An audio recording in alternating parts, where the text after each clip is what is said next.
as people, and stupid as well. It was an ignorant thing to do, and I don't think that many people were against it. Perhaps a few old corbogues round the depths of some insanitary bog somewhere, but no decent or civilised person was against the pillar.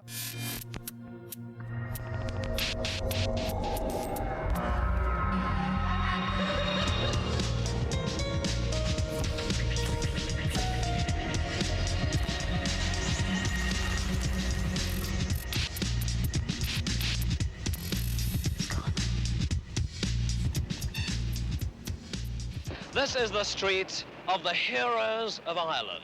O'Connell, Parnell, Smith O'Brien, Nelson. Nelson? How did he get up there? We didn't actually know what it was. We thought it might have been a gas explosion.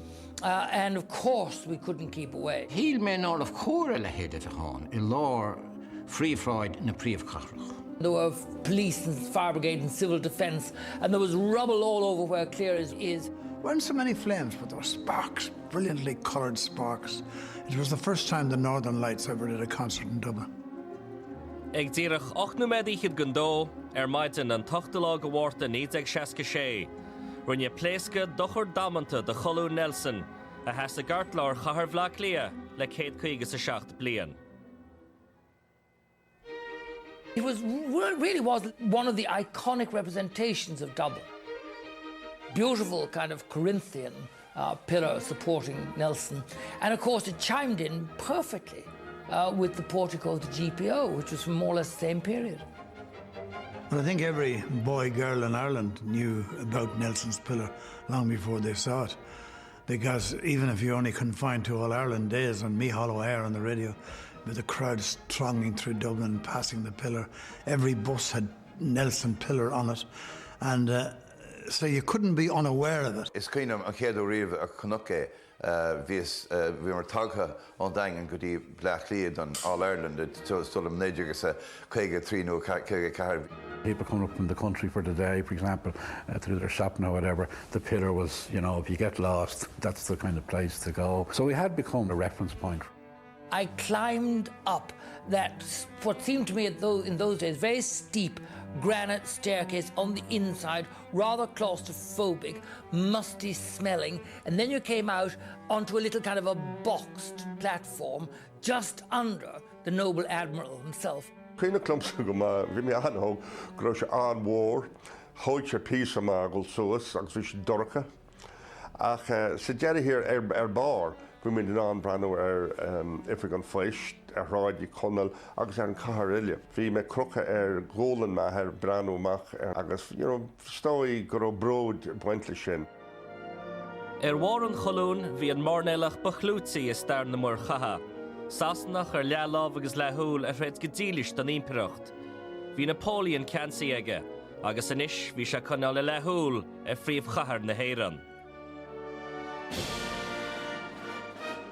Rugadh Nelson na 1958 agus listáil sé le cabhlach riaga na Breataine nuair bhí sé ghabhlíonn déag díos. Ceanara do chlíte na Farraigí, bhí Nelson Croga agus Crua.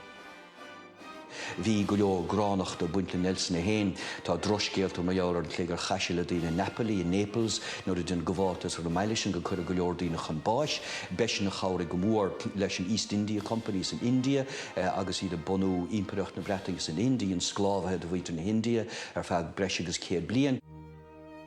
Bhí sé mór le Lady Hamilton, le Emma Hamilton, nuair bhí sé pósta lena Van Chéile sa bhaile. Agus ba scanal mór é sin I measc bhuaite na Breataine gnám. Agus an óin níor hang sé leo an íomhá a bhí á léirúga an duine seo a bhí ina chónaí le banéile.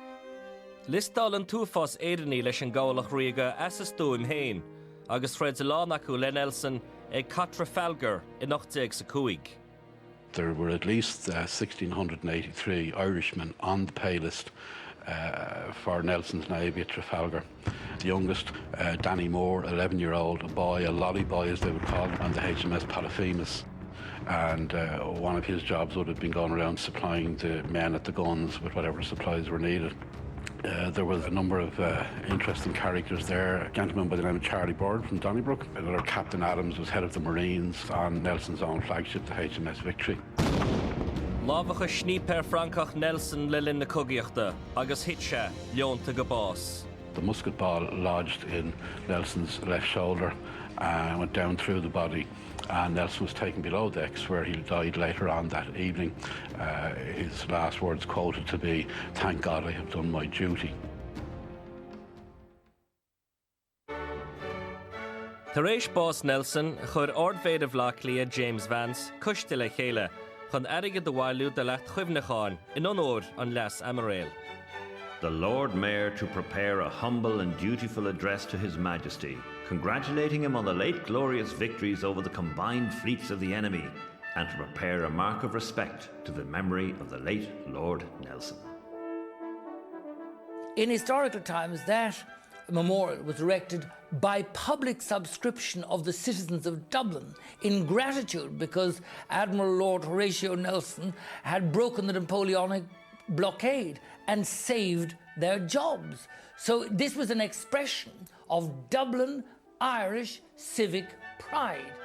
The foundation stone was laid with great ceremony, great pomp, and then the actual final construction unveiled to the public on the 21st of October 1809, the anniversary of the Battle of Trafalgar. Chosin an sonscanam 6,300 punt le chuig grích. Bhí sé 104 trochair airde agus bhí cuasóirí an táile aig chun dul suas go dtí an bar. Bhí seód nua sa phríomhchathair. Ba chuid an chathair a bhí ann ach is tóilm gur bhdí spóireach dán an Tom Guléir maidir le ané seo an rud cearta ba chóir a bheith a gceartláir príomhchathair na tíre. Sa bhlion 869 or a dagan bhí dí spóireach ag bardas bhle clia deire chur leis an rud mar bhí sé gorán agus bhí sé choristeach ar a drácht a bhí fása gnám. Le himimecht na blianta haring an colún a lán dí spóireacht, agus bhí rins grúpaí Har a bheith simúl a ggéar go bhuithí ré leis ar fad. Achara, I am directed by the Dublin Brigade Council to forward to you the following resolution which was unanimously passed at the AGM of the Dublin Brigade. That the Dublin Corporation seek legislation for the removal of the Nelson Pillar. He has no place in the centre of our capital city, overshadowing our principal national monument, which is the GPO. Although I look upon Nelson as a great historic figure, a great Englishman, I hold that on the highest pedestal in the centre of the capital there ought to be a great historic Irishman. Bhí an chaintán gur cheart deire chur le Nelson agus an colún a an town, agus bhí an díspóireach ná ciocad duine nó cén duine chur fá ar bhara an chalúin agus ar nó níochtach páirta polítíochta na héireann éon tú a réir an tórsan. Bhí iars mí na himpireachta ag me, agus in eann go raibh le banríon Victoria tí sláán ó bhúmaí poblachtánacha im le clia, níor bhaolaí a bhí ag Lord Gough, a pléascú i Borcanéisce in 1956. Gough's immortal statue bhí óran faoi sin ach bhí verse faoi sin faoi Nelson dúirt sé when Nelson heard about it he shouted to Parnell, how long will I be left here now, Charlie, can you tell? For I don't feel safe upon my seat, for I may retreat down to the street like Gough's immortal statue up near the magazine. Sin fearsáin jo Gough's immortal statue agus pléascú an dealamh sin ribh sin agus clór eile. I mí ar a fómhar 1955, thug cru grúpa scoláirí ó choláis na hallscoile Blá Clia go gurach siad hain deire le Nelson. Chorad iad hain faoi gláasta si sa cholún, agus thugad ar lista fada trela bhean airde na géimena i gcór na Heibre. Bhí na léasanna seo agin cinál teligeirí tinne nó flamethrowers gur ó an chuachta baint leo. Déitleach siad tas iontacha a ghiúid agus bhí parafín a tastáil. Scoill an ceanna na drumí truma parafín sin a umpar suas a bailach ar fad. Agus an áit a bheith tócha agin agus muid faoi glas istithón agus go ngen fi iireacht ar an dalamh a leá leis an tas. brochamar amach an pictúr seo de chuomhín de bara. Thosí slú a bailú in sa tráid híos agus iad a canna Kevin Barry an tórán.